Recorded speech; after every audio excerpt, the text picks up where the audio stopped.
Alright, hello everyone and welcome back to my channel. Today we are going to be playing I Love You Colonel Sanders, a finger licking good dating simulator. And we're on day 3, which means part 3, which means the end of the game. So let's go to continue.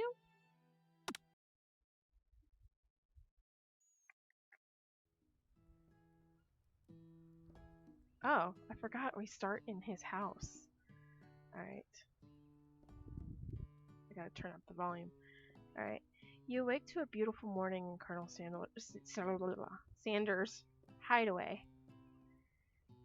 Did you make the right decision on how to respond to Colonel Sanders? Only time will tell. Truly tell. Today is a day that could change the rest of your life. You think about the new secret ingredient you just learned about. In some jurisdictions, blank isn't even legal. But if the recipe is a secret, how will they know? Oh my gosh, hold on, my cat's meowing. She needs attention. Your thoughts are interrupted when Colonel Sanders emerges into the room. He's holding a kitty cat. Not a kitty cat, sorry. He's holding a gorgeously plated breakfast, and your mouth waters at the sight of it. Here's a simple breakfast I just whipped up. It's meticulous. You taste Colonel Sanders' food, and it takes you on a journey. When you return, he's waiting to ask you an important question. So, would you say that we're the perfect match? How presumptuous. My cuisine and your taste buds, that is. Such confidence, such grace. Could he be the world's greatest gift to cookery? Take him down a peg, flatter him. Why would I take him down a peg? I wish my mouse worked better. I'm gonna flatter him, because why would I take him down a peg? You know, I think we might make a great team. A single tear begins to pool in the corner of his eye as he gazes out the window. And with the right business partner, I know I can't fail. Business partner? Could he be talking to you? It's all happening so quickly. Overcome with emotion and confused by your feelings, you're on the verge of tears, unable to speak. The only answer you can find is to run out the door and get home. There's still one more day of school. After all, the University of Cooking School Academy for Learning waits for no one. You get home to find something very surprising. Your best friend is here waiting for you. Where have you been? Because I had one heck of a night. I've been desperate to talk to you about it, but I couldn't find you. I got worried that something had happened to you. It's okay, But now that it turns out you're fine, I can finally get you to speed on the saga of Miriam. Sure, but you will not believe what happened to me after school yesterday. I went on a date. I think I can believe that. Since I've been partnered with Clank, he asked me to go out with him. Of course I told him, you'd better keep your dials turned to polite and respectful. I'm not that kind of girl. But he was just interested in spending some one-on-one time together and getting to know me, so I said, yeah, sure. I can get to know the little metallic guy. Long story short, he took me skydiving with his friends, but things quickly spiraled out of control. Did she just say skydiving? As if that's a typical first date to go on with a talking pressure cooker? And now I'm not really sure where we stand. You don't give Miriam time to tell her whole story, however, bottling up the details of your own night is just too much to bear. And I went on a date, too. Back to Colonel Sanders' house, where I spent the night with him. You what? Nothing happened, but the emotional connection, wowzers. Miriam offers support to you no matter what you do. Together with your bestie, you feel like you can do anything. When you arrive at school, you encounter your rivals in the quad. You could tell from a distance that they're picking on Pop, though he himself will not quite grasp that fact. Because he's Pop. What's a swirly? It sounds delicious. Oh, it's great. I'll order you one, or order one up right away. I'll have my swirly with sprinkles, please. Hee hee. Sprinkles is a dog and a treat. You can get your swirly dip too. Why don't you pick on someone your own size? Because I'm literally the biggest person at this school. There is that horse that Colonel Sanders rides to school, but who would dare pick on such a gentle and beautiful creature?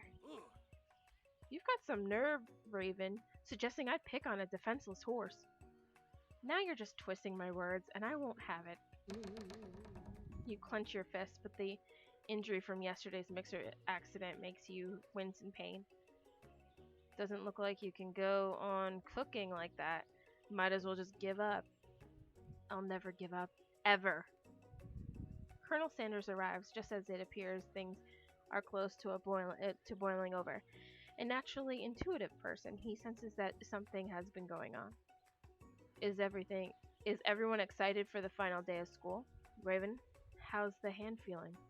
I'm sure you'll be back in fighting form by this afternoon. Aren't you concerned about my hands, Colonel? Yesterday I almost broke a nail winning so hard. Technically, I don't believe a winner was decided, but your presentation was quite impressive. What is he doing complimenting her? But what about the flavor of my delicate, warm, gooey chocolate sauce? It was clear that you're passionate about how your food is received. That's a lot of words to say. It was bland. Excuse me, Raven. I am more than capable enough to speak for myself. Maybe you could tell me more of your thoughts as we walk into class, Colonel. I'm always interested in discussing the fine art of fine foods. See you inside, Raven. Annoyed by Colonel Sanders' inability to see Ashley for who she really is, you walk across the quad to get some distance. In an attempt to distract yourself from how slighted you feel by the interaction with Ashley, you take out the spell book you recovered yesterday and start flipping through the pages. Whoa! That's that book! It looks like bad news. It looks like I can't read. It's just something I found lying around. It would appear to be some sort of grimoire. Grimoire! Oh my gosh. But I don't really believe in that magic stuff. A grimoire? Look like a book of spells? I don't know. Who would spend so much time decorating a magic book if it weren't really powerful? I can think of one surefire way to find out. You open the page covered with arcane warnings. Cast only in case of extreme emergency, it says around the edges of the page. I could use this spell here that says it will erase anyone I choose from all of my memories. If I scrub out Colonel Sanders, it would probably help me focus better on upcoming final exam. That is way drastic. Couldn't you do something else, like anything else? Not rooted in dark magic? Maybe tie a string around your finger? Okay, fine. It is drastic. But desperate times call from desperate measures. You've got a memory erasing spell sitting right in front of you, and pretty good excuse to try it out. Cast a forbidden spell? Don't do it, after all. I'm not gonna do that. Why would I want to forget Colonel Sanders? That's the whole point of this game, is to end up with Colonel Sanders. Alright. You take your friend's advice and put the book away. It's almost time for class. Sprinkles is already in the room, waiting for his students to arrive. He clears his voice to make a quick announcement. I want you all to know. I feel something of a dog moment coming on, but I assure you, it's nothing to be afraid of. His cute little nose scrunches up and he begins to breathe quickly. He must be hungry. Reach for some old homework to give him as a snack. Dogs can be rather unpredictable, especially Sprinkles. Wait to see what happens. I'm not going to give him my homework. That's weird. Alright, I'm going to wait and see what happens. Sprinkles stops in his tracks. He focuses in on the window. The room is deadly silent. When you follow his gaze, you see a tiny orange squirrel perched on the cherry tree outside. Sprinkles turns feral and runs to the window of the classroom. He begins barking uncontrollably at the squirrel outside. Oh! Terrence, I told you never to come back here. Terrence, I will destroy you. Terrence! That's cute. Sprinkles is barking ferociously, with drool flying off of his face. The squirrel looks over, but he doesn't say anything back. You wonder, is that even a talking squirrel? Who named him Terrence? You'd better not show your chubby cheeks around here ever again. After Sprinkles is satisfied that his presence has been felt by not only Terrence, but any other squirrel in hearing distance, he returns to his professional tone. I apologize for the outburst. This actually brings... I'm sorry, that just... I just moved my foot and my cat got scared. She nearly, jumped to the ceiling. Oh my god. Alright. This actually brings up an important point.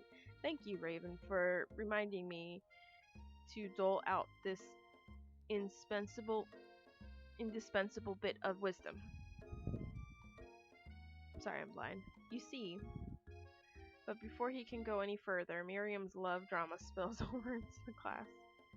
Sprinkles is interrupted by whirls and sparks coming from the back of the room. I told you to save it for after class.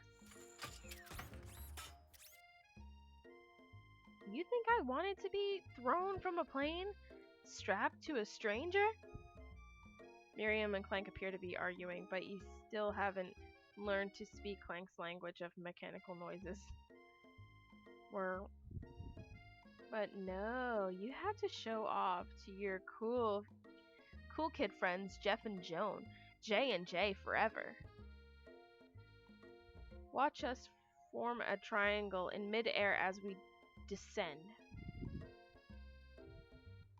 Triangles are the strongest shape, don't you know? Yeah, well, that doesn't make it a great date. Beep. Then take Jeff and Joan with you. You can all hold hands as you pedal down somewhere. I did not mean to press the button. Plus, it's really hard to see on the white of his shirt. Clank begins to shudder.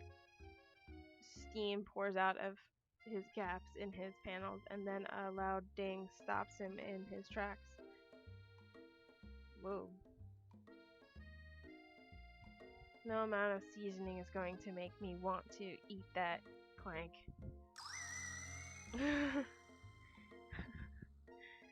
Clank burps out a completely deep-fried sneaker? Considering that he himself has wheels, not feet, it's not entirely clear where it came from. In terms of deep-fried footwear, I guess it looks okay. Clank slowly rolls out of the room to be alone with his shoe. Everyone tries to pretend like they didn't see that entire thing go down. Nothing like a loud public breakup to cast a pall over the final day of school. Well, that was unfortunate, but we mustn't be distracted. For what lies ahead, the final competition showdown challenge exam. Trademark. I'm still working on the title, but I think you get it. Test time approaches. See you all in the arena. But before you can think about your upcoming competition. There's a very beautiful soul nearby in need of a pep talk. Hey Miriam, are you okay? Okay? I'm so mad I could smash a tiny mug, spilling several droplets of hot cocoa all over the floor. How could he embarrass me in class like that, in front of everyone? Her tiny cocoa is a delicious treasure, so you know that the breakup is no joke, even if the source of her frustration is such a silly boy. I know that you know this, but I'm gonna say it out loud. You don't need anyone. Me and you, we're gonna cruise through the final test and hit the carpool lane to Success City. Miriam brightens up, imagining the wild rushing through her short bangs. Wind, wild, wow. But she hesitates to embrace the feeling all the way.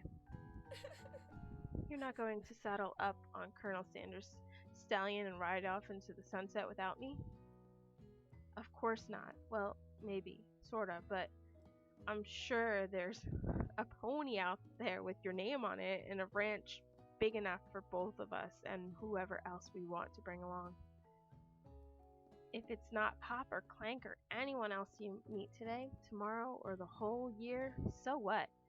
You're a special person who shouldn't settle for first someone to show you a little interest anyhow. Miriam gives you a big hug and wipes tears from her cheeks. I should really review my menu for today.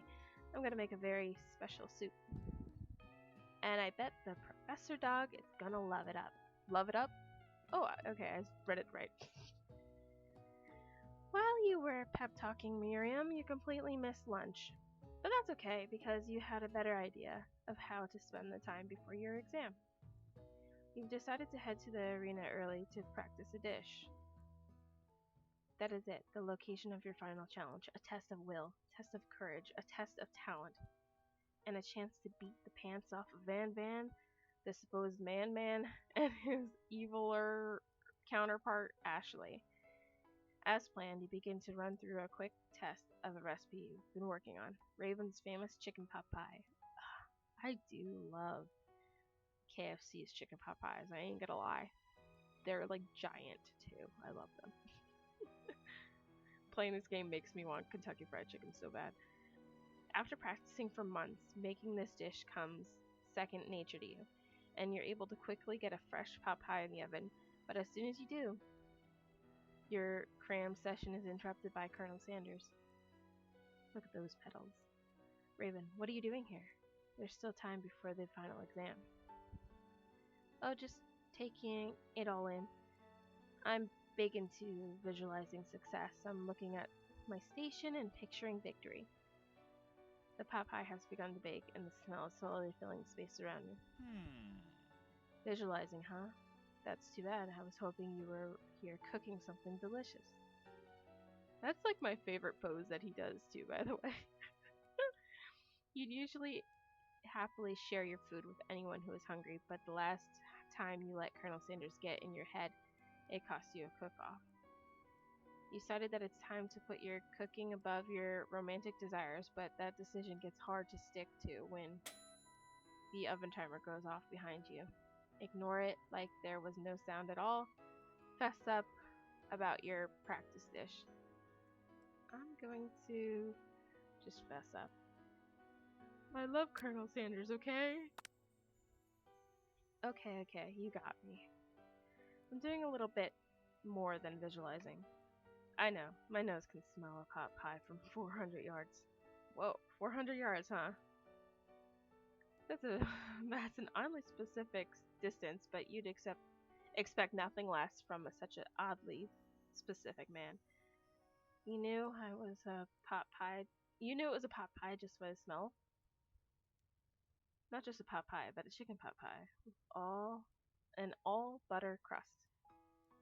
And my nose is telling me something else. Oh no, is it burning? Haha, no. I can smell that it was made with a heaping helping of TLC. But it'll probably start burning any second if you don't pull it out. The moment of truth. Wow. It's the best pot pie I've ever tasted. I've always loved country cooking, and I could eat this all day. There's no time left. The final showdown is about to begin. Sprinkles lays down the ground rules.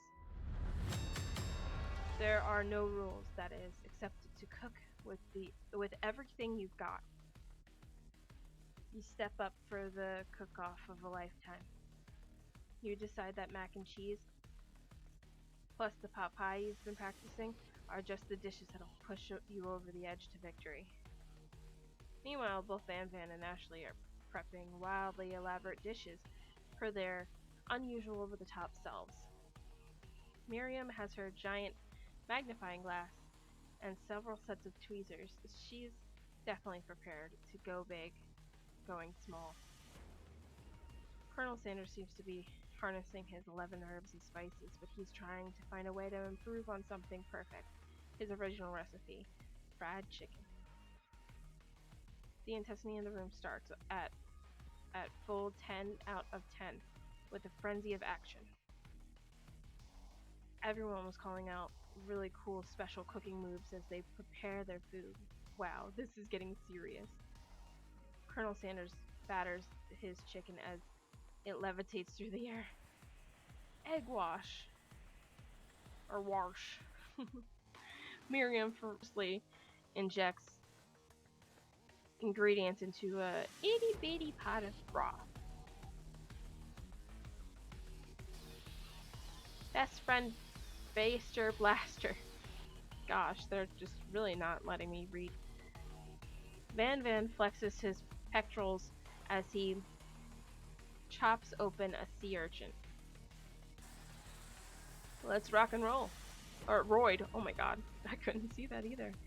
Ashley scoops her pastries off the tray with lightning speed. Shallow personality spatula. Even Clank gets in on it. 5-dial pressure point chicken cooking technique. Wait. Wait. When did Clank learn to speak English? I cannot see that. It's the singularity as was foretold. We mustn't let it happen, or the appliance uprising will take us all. Self-destruct. Van Van quickly unplugs Clank and rolls him out the back door of the arena. As you frantically prepare your dish, you notice Ashley has her spell book out. Is she going to use some dark magic to turn the tide? Also, her cleaver has a chain with a heart on it, and it's really cute. I ain't gonna lie, Ashley's character design is really cute, but she's a B word. You've got a book of your own, and you're desperate not to see her win another battle. Should you take this opportunity to fight magic with magic, even if it's almost certainly evil magic? Cast a spell, do it the hard way. I'm not gonna cast a spell. Nope, not gonna do it. Who needs magic when you've got passion? I'm gonna do it the hard way. Colonel Sanders sees that you've chosen to win on your own terms, and he gives you a subtle wink from across the room. Aw, I believe in you, Raven. Miriam notices too. Aww. And I've always believed in you, Raven, since we were little kids, because I'm your best friend forever. You turn to notice that Miriam is at your station cheering for you. Miriam, what about your dish? If you're here cheering, who's cooking? Tiny food, short cook time. I'm actually already done, so I thought I'd help you. Oh, that's sweet, but...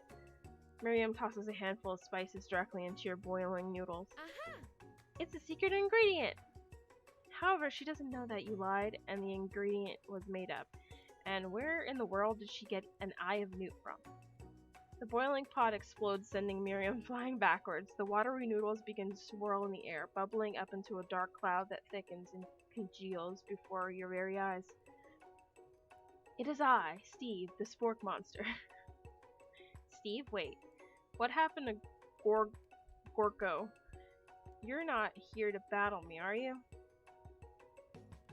We spork monsters are many. I think Orko had the day off, but you have Conjure Steve, and I hate to battle. So I'd say you're doing pretty alright. Oh, hey, you're in the middle of cooking competition. I love this stuff. It's better than TV. You crazy kids and your culinary skills really impress me. Mind if I hang out? I'm sorry, Steve, but I'm kind of in the middle of something. Do you mind? Steve the Spork Monster notices that you've got the grimoire stashed beneath your cooking station. Aw, he's crying. Oh, I see what you're up to. Crisscross some magical items and accidentally summon me, huh? Yeah, you guessed it, sorta. If you're here, would you mind tossing some fresh noodles in a pot of salted water? I'd love to. I always wanted to be a top chef, actually.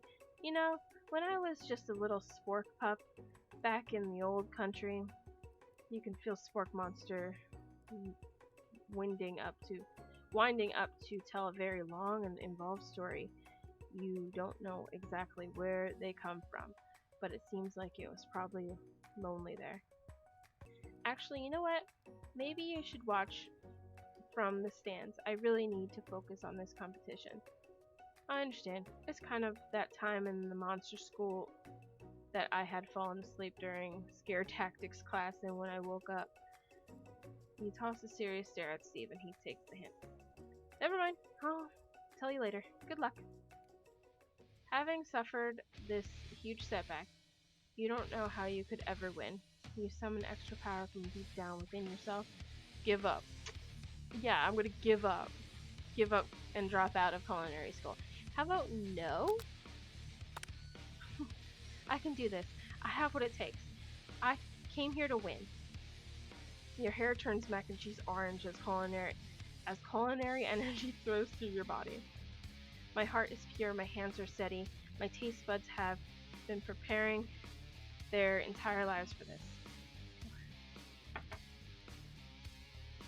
Yes, Raven, you are the chosen one. You will avenge me. The power you'd been summoning immediately fades back out. You interrupted my inspiring monologue. Sorry. My heart is pure, my hands are steady, my taste buds have been preparing their entire lives for this moment. I will show the world my cookery. You begin to levitate off the ground. Energy courses through your body. You know that with this power you can do anything, except turn back time, which would be super useful, because while you were powering up your chicken pot pie overcooked in the oven and can't be served. What? But don't worry, dear Raven. You may have suffered some setbacks, but all is not lost. Impressed with your fortitude, Colonel Sanders decides that you have earned his support. I've been watching you today, and I must say, I'm truly impressed. You've been thinking on your feet and rolling with the punches. He steps up to your station and stands right beside you. I'm here to help. And you've managed to make all you've managed to make is mac and cheese, and time's almost up, so you're going to need it. But Colonel Sanders, what about the test? What will happen to you? What about the rules? Following the rules has never been really my thing. I follow my heart. What a guy. Colonel Sanders unfolds a delicate white towel to reveal the most delicious fried chicken tenders you've ever laid your eyes on. And besides, sometimes unexpected combinations can be surprising effects that surpass their individual efforts. Are you suggesting? If we combine forces, we can form the perfect food union. Time's up, students. With time expired, it's the moment everyone has been waiting for. You must now prepare to present your dishes. A handful of students stand tall, but the class seems incomplete. It seems we're missing some students. Pop, clank. From off screen you hear a pure and innocent giggle that can only come from one student. Hee hee, I'm flying!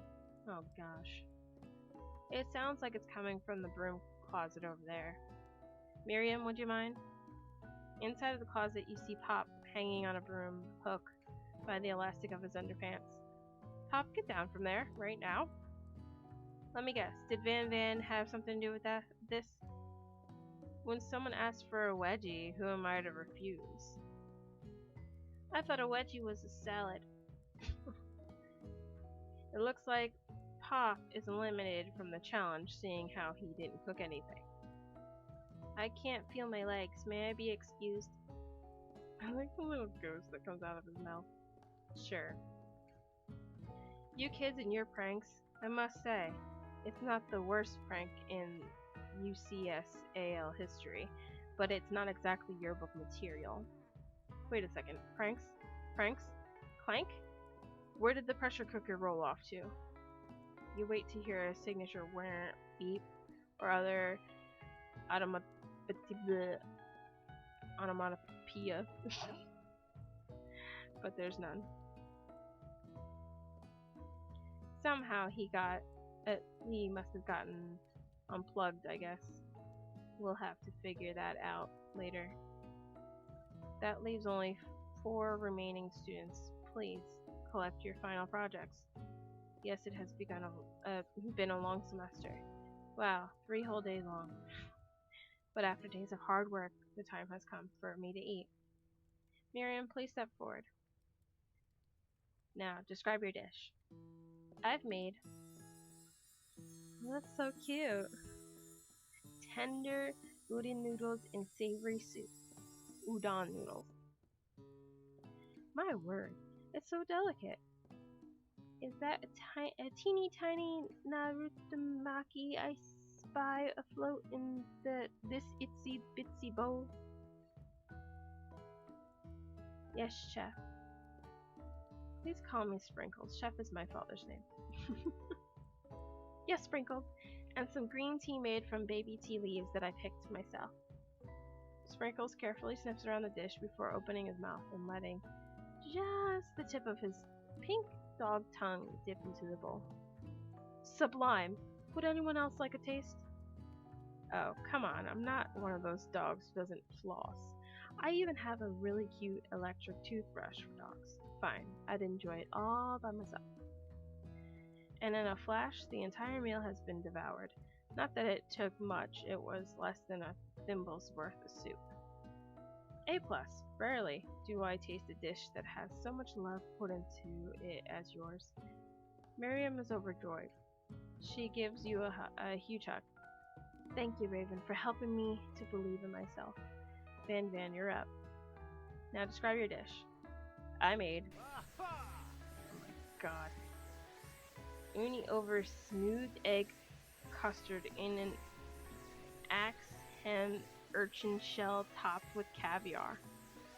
If I'm pronouncing anything wrong, I just can't pronounce it. That looks gross. Did you skewer one type of urchin with spines from a second, different colored type of urchin? Yes, Sprinkles. A bit much, don't you think? That's exactly why I did it. A bit much is kind of my brand. Doesn't it look cool? Sprinkles leans in to sniff the uni, but he can't get his nose close on account of all the spikes. He begins to pull at it erratically, causing the custard to slosh around. Woof woof. Please be gentle with my cuisine. Grr. Finally, Sprinkles gets all in tongue first, but he can't get past all the needles. He reels back as his tongue is poked and prodded. First of all, why are you eating anything that kid made? Youch, my tongue. The professor appears to be having an allergic reaction to this thing. That's great. I can't eat it's thick, poking my tongue. Keep poking my tongue. Disqualified. A stunning turn of events. Who would have thought that serving food in a bowl made of needles could make it difficult to eat? The dejected Van does not go gentle into the night. Disqualified? For glamour? Don't discount this.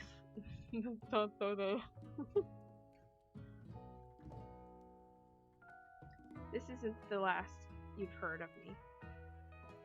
Before forcing us to endure his swollen tongue for another moment, Sprinkles graciously laps up a bowl of milk.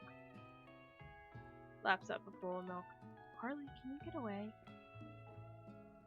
I swear these cats just love to walk right in front of what I'm doing. I know. Yeah, I'm a dog and I drink milk. Get over it.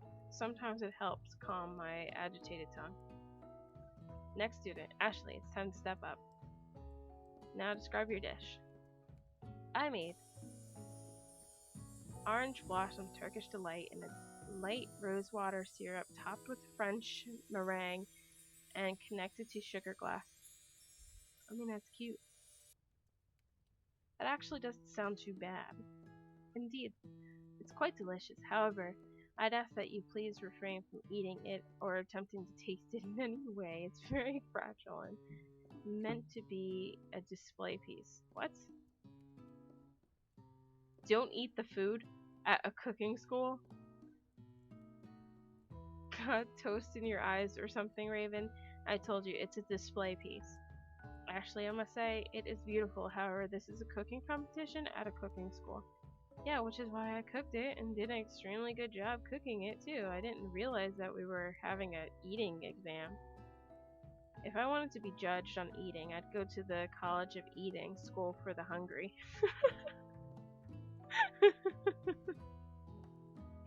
I suppose you could smell it if you absolutely insisted, but don't breathe too hard. You might disrupt the sugar spiral. If the food cannot be eaten, it cannot be judged. You are disqualified. Rage overtakes Ashley and she finally cannot keep her two-faced routine up. You wouldn't know high-end cuisine if it cooked you. And with that, Ashley storms off to rededicate herself to being the best, but this time without being shackled by trying to be fake nice and liked by everyone. This isn't the last you've heard of me either. If this class gets much smaller, I'd be technically a teacher myself. Wow, I cannot see with that white. I gotta read on my other screen. I keep forgetting to do that. You and the Colonel Sanders, the final cooks, step up together. 2 chefs? What began as a bowl of delicious macaroni and cheese has become something else. Ooh. He examines it closely, sniffing and eyeing the bowl. I don't have a good feeling about this. From somewhere in the room, a literal drum roll plays. Just when I thought I've seen everything in the kitchen, you give me this thing, and completely blow me away. In my 49 dog years of life, I haven't tasted anything so delicious and perfectly balanced. It's so delicious, in fact, that everyone passes the class. What? You pass, and you pass, and you get a pass. Everyone gathers around and partakes of the mac and cheese bowl. They all seem so transcended this reality into another dimension. You win! Together, you and Colonel Sanders have made a new menu item. The new menu item is so impressive, even the Van and Ashley are drawn back in by its magnetic fragrance. When they gaze upon mac and cheese bowl, they admit that you are indeed an excellent chef. Sprinkles declares that you have passed. Everyone has passed. There were supposed to be more battles, but come on. How could they be better than this one? Now that the school year is complete and everyone has graduated, the students return for one last assignment to get their groove on. The cafeteria has been completely redecorated in order to serve as the site of the school's graduation dance. Compared to the massive high-tech cooking area, the humble decor seems downright cute and cozy. DJ Dog is in the house. Ow. You knew that Sprinkles was a master chef, but also a world-renowned turntablist. Who says you can't teach an old dog new tricks? He's so cute. Van and Ashley. Oh my gosh. Tell everyone that they've committed themselves to righting the wrongs they did while they were the villains. For a moment, you actually believe them. Not another haunting. No ghosts allowed at graduation is clearly written in the school's bylaws. I was never actually a ghost. It was all a trick to get you to finally notice me. Aww. Oh, amusing. And now that everyone is together, it's a spork monster. He has totally mellowed out. Everyone, the spork monster is no more. For here out, I prefer that everyone refer to me by my new name, Party Monster. Student tries to finish what he had to say, but everyone is too wrapped up talking to Spork.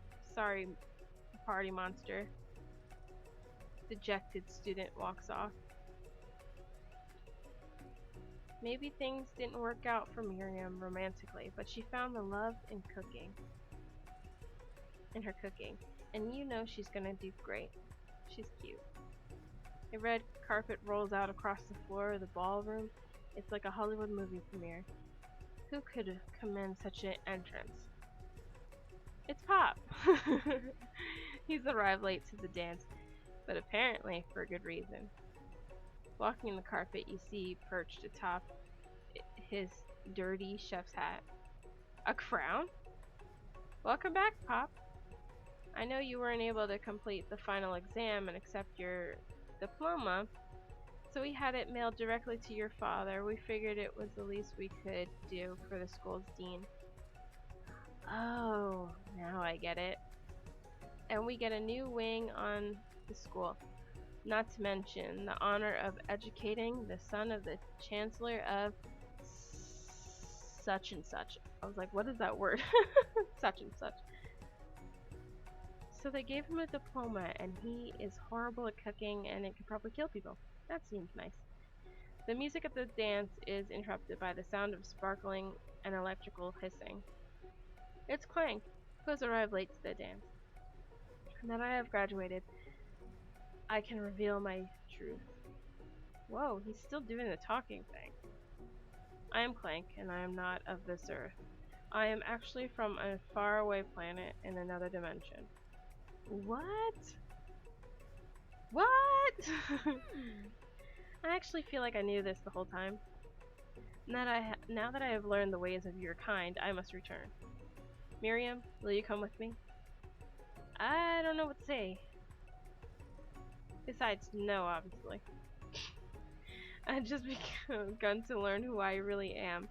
This isn't the time for me to devote my life to figuring out who you are, Clank. You're blown away by Miriam's maturity. It's pretty clear she has managed to surpass you in that regard. I understand, kind of. Humans are weird. A portal opens up and Clank disappears through it. Oh my gosh. Finally, Colonel Sanders arrives. Howdy, classmates. Look at him. Just like the first day you met him. He has come prepared to feed the entire class. However, it's not enough to just give them a bucket of chicken. This time it's a full meal. Ooh. I didn't get to be the most famous chicken man in the history of chicken and man by not reminding people to go out and buy my chicken. The end? The end? Is that the end?